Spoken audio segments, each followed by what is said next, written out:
नमस्कार, मैं हूं गुरनूर कौर और आप देख रहे हैं अब्रॉड न्यूज नेटवर्क। आजकल बहुत से लोग यूरोपियन कंट्रीज को एक ड्रीम लाइफस्टाइल के पर्सपेक्टिव से देखते हैं, जहां peaceful life, work life balance, systematic living और क्लीन एनवायरनमेंट देखने को मिलता है। और नेदरलैंड्स उन्हीं कंट्रीज में से एक माना जाता है।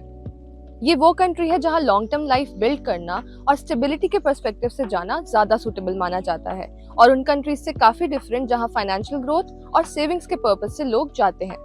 तो आज हम यही जानने की कोशिश करेंगे कि लोगों को नेदरलैंड्स किस माइंडसेट से चूज करना चाहिए और वहां का लाइफस्टाइल, अपॉर्चुनिटीज और ओवरऑल लिविंग एक्सपीरियंस एक्चुअल में होता कैसा है। और आज इन्हीं सब चीजों के बारे में बात करने के लिए आज हमारे साथ जुड़ रही हैं प्रियंका जी, जो अपनी फैमिली के साथ नेदरलैंड्स में रहती हैं और सोशल मीडिया पर भी काफी एक्टिव हैं। और इनके इंस्टाग्राम का हैंडल है life of an Indian expat, जहां ये नेदरलैंड्स से जुड़ी ऑलमोस्ट हर इंपॉर्टेंट डिटेल शेयर करती हैं।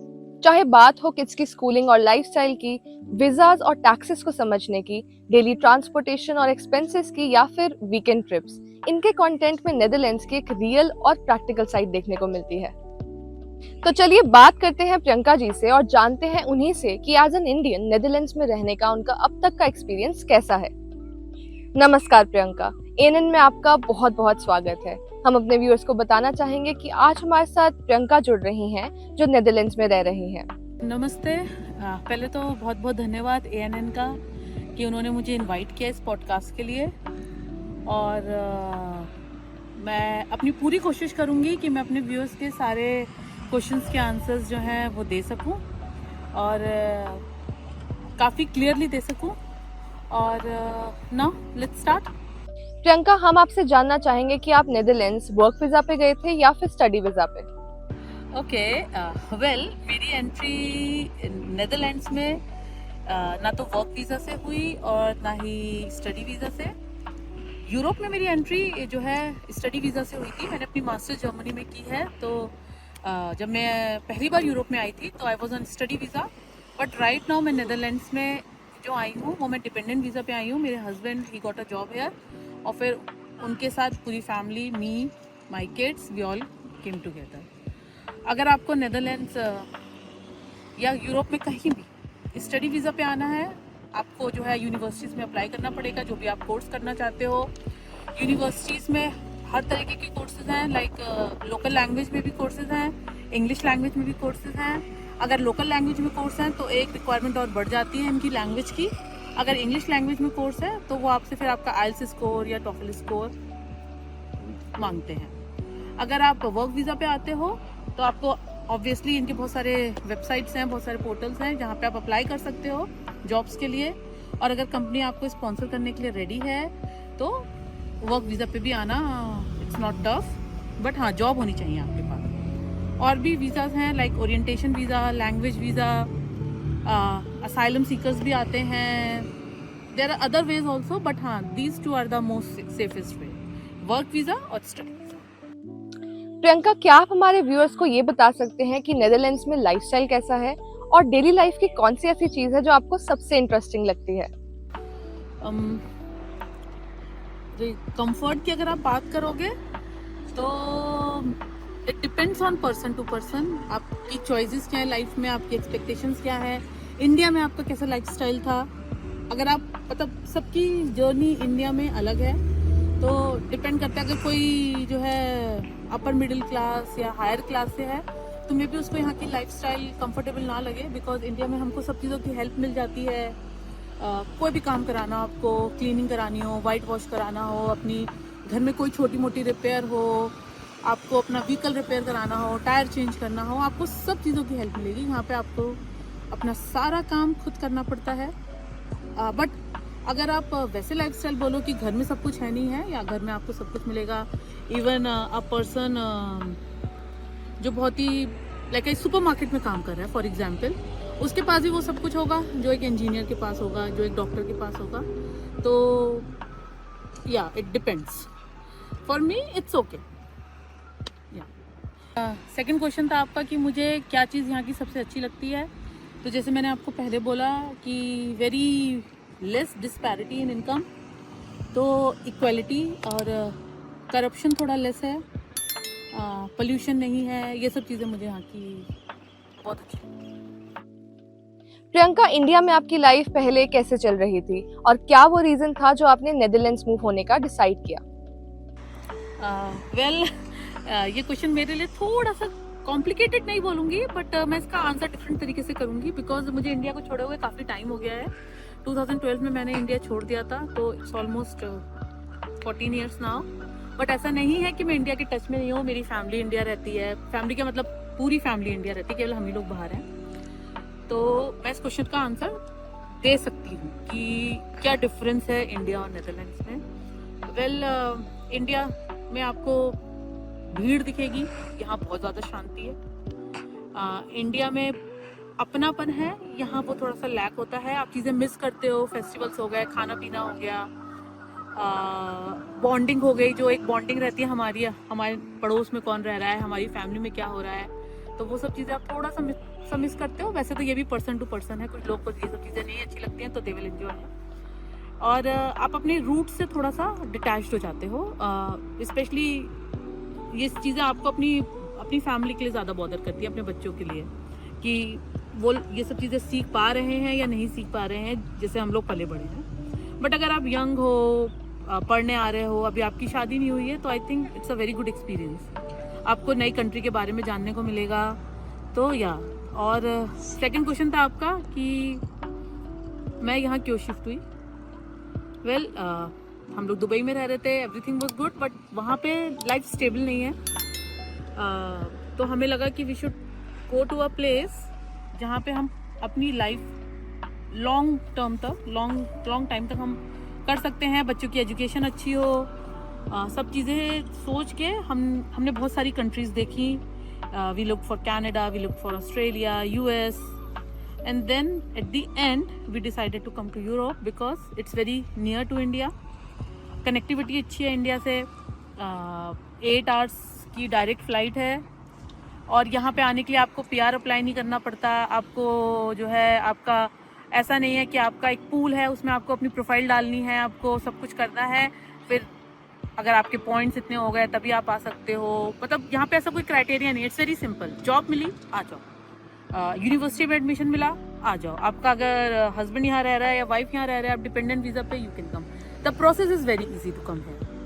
सो बट हाँ, इश्यूज़ भी हैं। लैंग्वेज इशू है बहुत बड़ा। हर कंट्री की, हर यूरोपियन कंट्री की अपनी अलग अलग लैंग्वेज है, सारे ऑफिशियल्स काम उन्हीं की लैंग्वेज में होते हैं। तो या this is the thing. Priyanka, क्या आप हमें बता सकती हैं कि जब आप सबसे पहली बार नेदरलैंड्स पहुंची तो आपको सबसे बड़ा डिफरेंस क्या फील हुआ इंडिया के कंपैरिजन में? जब पहली बार मैं नेदरलैंड्स आई थी, तो मुझे ये कंट्री बहुत ही ज़्यादा ब्यूटीफुल लगी। There are water canals, wind mills, it's like really really really attractive. Corruption नहीं है, भीड़ नहीं है, जैसे मैंने आपको पहले भी बोला। तो ये सब चीज़ें भी काफ़ी अच्छी लगी।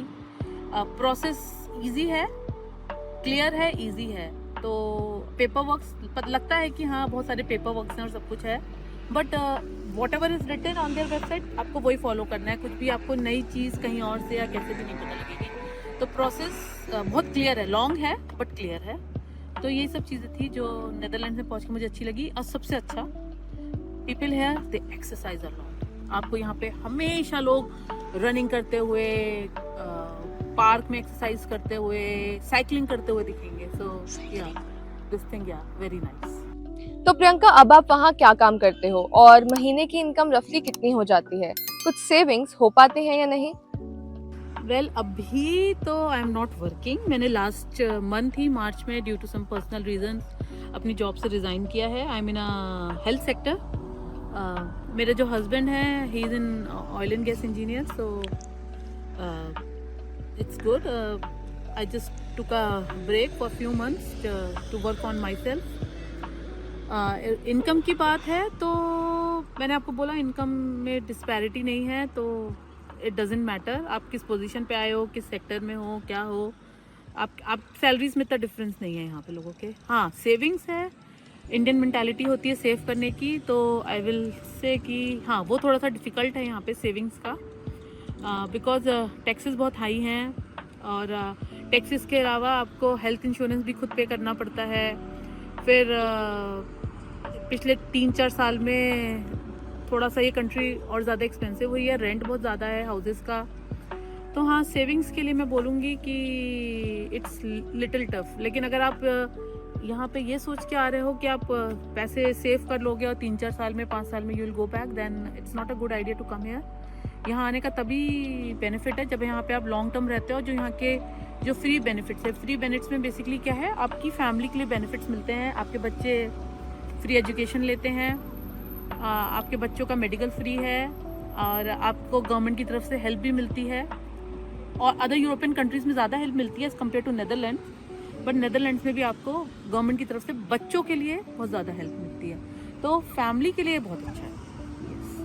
तो प्रियंका, क्या आप हमारे व्यूअर्स को बता सकते हैं कि नेदरलैंड्स में मंथली खर्चा कितना आ जाता है? इनकम के साथ साथ एक्सपेंसेस मैनेज हो जाते हैं या फिर थोड़ा स्ट्रगल रहता है? मंथली खर्चा अगर आप सिंगल हो तो मैं बोलूँगी 2000 यूरो तक है। 2000 यूरो इसलिए क्योंकि रेंट थोड़ा हाई है, पब्लिक ट्रांसपोर्ट थोड़ा सा एक्सपेंसिव है, टैक्सेस तो हैं ही नो डाउट। तो या 2000 यूरो तो आप सिंगल पर्सन के एक्सपेंसेस मानो। As a family we are like 2 adults and 2 kids. You don't have to pay anything for education. Education is free here. So 3500 to 4000 euro. But इसमें आपका मतलब घूमना फिरना, अगर आप किसी दूसरी यूरोपियन कंट्री में घूमना चाहते हो, साल में आप एक बार इंडिया आना चाहते हो, तो वो इसमें इंक्लूडेड नहीं है। इसमें आपका रेंट हो गया, आपका लोन हो गया, जैसे आपने कार ले रखी है, घर खरीद रखा है, तो obviously you will buy it on loan, तो उनकी इंस्टॉलमेंट हो गई, ग्रॉसरी हो गई, डे टू डे जो एक्सपेंसेस होते हैं वो हो गए। टैक्सेस बहुत ज़्यादा हैं, वाटर टैक्स, गार्बेज टैक्स तुम्हारा, फिर जो आपका सैलरी में टैक्स लगता है वो हो गया, हेल्थ इंश्योरेंस हो गया, सोशल सिक्योरिटी आपको पे करनी पड़ती है। तो for a family I think 3500 to 4000 if you are family of 4, and for a single person I will say I think 2000। Priyanka, जब आप सबसे पहली बार नेदरलैंड्स गए थे तो आपको सबसे बड़ी प्रॉब्लम्स क्या आई थी और आपने उन्हें कैसे हैंडल किया? क्या आप हमें एक रियल एग्जांपल देकर बता सकते हैं? वेल एज सच तो हमने कोई बहुत ज़्यादा प्रॉब्लम फेस नहीं की, क्योंकि हमारे पास जॉब थी, तो like we were at peace. हम लोग को एज सच कोई ज़्यादा स्ट्रगल नहीं करनी पड़ी। बट जो मेन स्ट्रगल नॉर्मली लोगों को होती है, हमें भी हुई थोड़ी बहुत, ऐसा नहीं है, वो जो होती है लैंग्वेज की होती है। बिकॉज आप किसी भी गवर्नमेंट ऑफिस में जाएंगे, आपको अपना हाउस रजिस्ट्रेशन कराना है, आपको बैंक अकाउंट खोलना है, आपको इंटरनेट कनेक्शन लेना है, जो भी मतलब नॉर्मल प्रोसीजर्स होते हैं किसी भी नई कंट्री में जाने में। तो जितने भी उनके साथ आपका कम्युनिकेशन है, लेटर्स हैं, मेल्स हैं, normally like they use Dutch.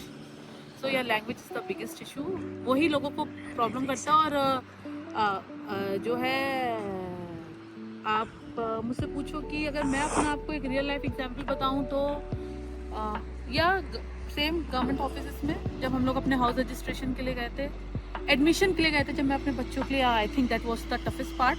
Because schools में people like very few teachers they know English, so वहाँ पे हमको काफ़ी ज़्यादा प्रॉब्लम हुई थी। बट उसमें आप क्या कर सकते हो, आप ट्रांसलेटर हायर कर सकते हो, यही सोल्यूशन है उसका। क्योंकि आप जब इनिशियली आए हो, 1 month 2 month हुआ है, इतनी जल्दी आपको बेसिक डच भी नहीं आएगी। एंड तो या translator is the only option. हमने भी हायर किया है कई बार, छोटी मोटी चीज़ों के लिए हमें हायर करना पड़ता है ट्रांसलेटर। अभी तो आई कैन स्पीक डच, तो इतनी प्रॉब्लम नहीं होती है। बट हाँ, initially it was really tough.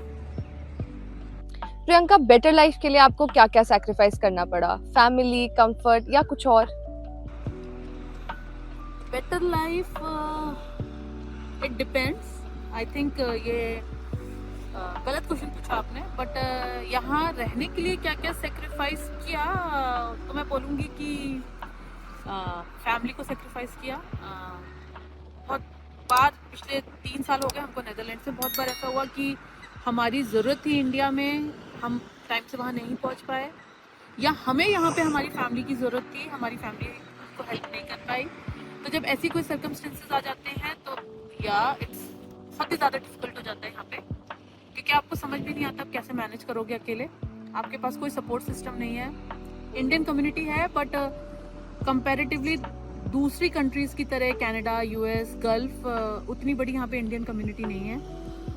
और तो यहाँ वो सबसे बड़ा सेक्रीफाइस करते हैं हम लोग अपने कंफर्ट को, अपनी फैमिली को जो हम लोग छोड़ के आते हैं। करते क्यों हैं? नॉर्मली लोग अपने फ्यूचर के लिए करते हैं, चाहे वो अपना फ्यूचर देखते हो या उनको इंडिया में करप्शन पसंद नहीं है, उनको इंडिया में पोल्यूशन पसंद नहीं है, उनको इंडिया में एयर क्वालिटी पसंद नहीं है। ये सब बच के ही लोग यहाँ पे आते हैं, क्योंकि इंडिया में भी अब लोग अच्छी सैलरीज पे हैं, अच्छे से रह रहे हैं। अगर आप एजुकेटेड हो, अगर आप वाइट कॉलर जॉब में हो तो सैलरीज में तो उतना डिफरेंस नहीं है, बल्कि मैं बोलूँगी कि कंपैरेटिवली सैलरीज यहाँ पे इंडिया के कंपैरिजन में थोड़ी कम ही है। अगर आप टैक्सेस से कंपेयर करोगे और एक्सपेंसेस से कंपेयर करोगे तो आई थिंक यहाँ पे लोअर साइड में ही है। तो या this is the only thing. Priyanka, Netherlands में आपको इंडियन कम्युनिटी कैसी लगती है? क्या अपने लोग इजीली मिल जाते हैं? और इंडियन फूड ये आप कैसे मैनेज करते हैं? इजी रहता है या फिर डिफिकल्ट? या इट्स अ फनी क्वेश्चन। मैंने पहले भी बोला कि यहाँ पे क्राउड नहीं है। जब क्राउड नहीं है तो लोग भी आपको कम दिखते हैं, जनरली भी आपको लोग कम दिखते हैं, इंडियन ही नहीं, आपको अपने नॉर्मली भी आपको रोड पे या कहीं पे भी आपको लोग कम दिखेंगे चलते हुए। विंटर्स में तो स्पेशली बहुत ही मुश्किल है आपको दूसरे लोगों की शक्ल देखने को मिल जाए, it's a big thing. Indian community तो और भी ज़्यादा टफ है। कुछ एरियाज हैं, कुछ सिटीज़ हैं यहाँ पे इंडियंस कंपैरेटिवली मोर हैं अदर सिटीज़ के, बट वो 3 या 4 सिटीज़ ही हैं। अगर आप लकी हो, आप वहाँ रह पाते हो तो इट्स वेल एंड गुड, वरना हाँ इट्स अ टफ थिंग। और खाना पीना, सुपरमार्केट्स हैं, एक्सपेंसिव है इंडियन सामान बहुत ज़्यादा। जैसे हम लोग नॉर्मली क्या यूज़ करते हैं, देसी घी हो गया या मसाले हो गए, इंडियन मसाले हो गए, इंडियन दालें हो गई। कंपैरेटिवली डच फूड जो आप सुपरमार्केट में आप लेते हो उसके कंपैरेटिवली में अगर आप इंडियन स्टोर से जाके सामान खरीदोगे तो it's very very very expensive. तो हाँ, दोनों चीज़ें टफ है। इंडियन कम्युनिटी मिलना भी टफ है, इंडियन खाना पीना मिलना भी टफ है। आप इंडियन रेस्टोरेंट में जाके भी खाना पीना नहीं खा सकते हो, बिकॉज वो भी बहुत एक्सपेंसिव है। तो हाँ, सब चीज़ें आपको प्लान करनी पड़ती है। It's the toughest part. या loneliness, language, Indian food, all makes things little complicated. Yeah, true.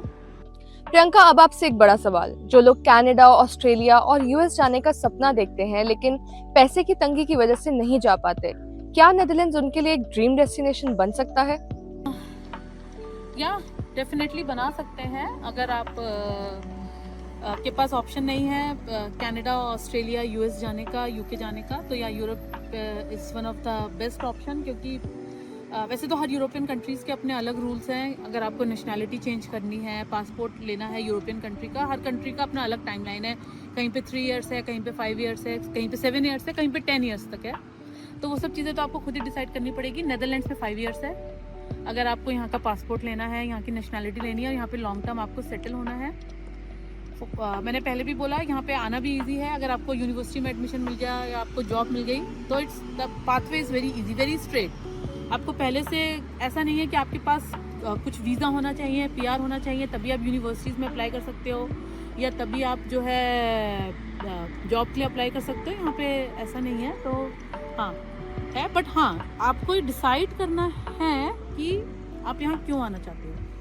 अगर आप ऐसे प्रोफेशन में हो, फॉर एग्जांपल नर्सिंग हो गया, फार्मेसी हो गया, मैनेजमेंट हो गया, मैनेजमेंट मींस लाइक एचआर हो गया, या मतलब ऐसे जो होते हैं एमबीए करके जो छोटी मोटी कंपनीज में इंडिया में जॉब कर रहे हैं, आई विल से उनको यहाँ पे ज़रूर आना चाहिए, बिकॉज उनकी सैलरीज यहाँ पे बेटर होंगी, specially nursing, pharmacist.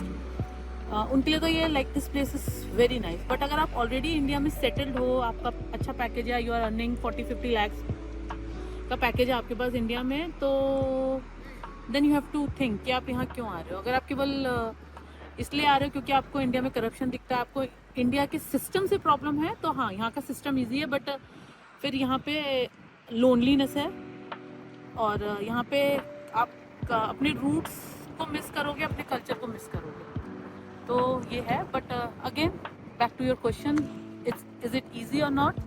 It's really, really, really easy as compared to other developed countries to come to you. Yes, definitely. At the end, मैं फिर से ANN का थैंक यू बोलना चाहूँगी कि उन्होंने मुझको इनवाइट किया इस इंटरव्यू के लिए। मैं अपने व्यूअर्स को भी या जो भी लोग इस पॉडकास्ट को सुन रहे हैं उनको ये बताना चाहूँगी कि हर का थॉट प्रोसेस डिफरेंट होता है, हर की फैमिली सिचुएशन डिफरेंट होती है, सबके प्रोफेशन डिफरेंट होते हैं। तो आप अपना फुल रिसर्च करके अब तो इंटरनेट पे सब कुछ बहुत इजीली अवेलेबल भी है। आप अगर मुझसे कांटेक्ट करना चाहते हो, मेरी इंस्टाग्राम आईडी है life of an Indian expect. आप उस पर जाके मुझे कांटेक्ट कर सकते हो, मुझको फॉलो कर सकते हो, मुझको DM कर सकते हो। मैं आपकी पूरी हेल्प करूँगी कि आप जो हो अब तक आपको जो भी प्रॉब्लम हो इस प्रोसेस में, I am ready to help you all. तो आप मुझे वहाँ जाके कांटेक्ट कर सकते हो। बहुत सोच समझ के डिसीजन लेना, कंट्री शिफ्ट करना इतना ईजी भी नहीं होता है, और जो है इमोशनली भी इजी नहीं है, फाइनेंशियली भी इजी नहीं है, कल्चरली भी इजी नहीं है, बहुत सारी चीज़ें हैं। But it's not a bad thing.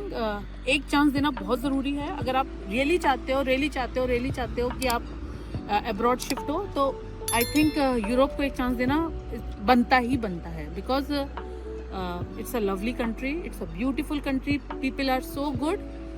Different है इसलिए टफ है, बुरा है इसलिए टफ नहीं है।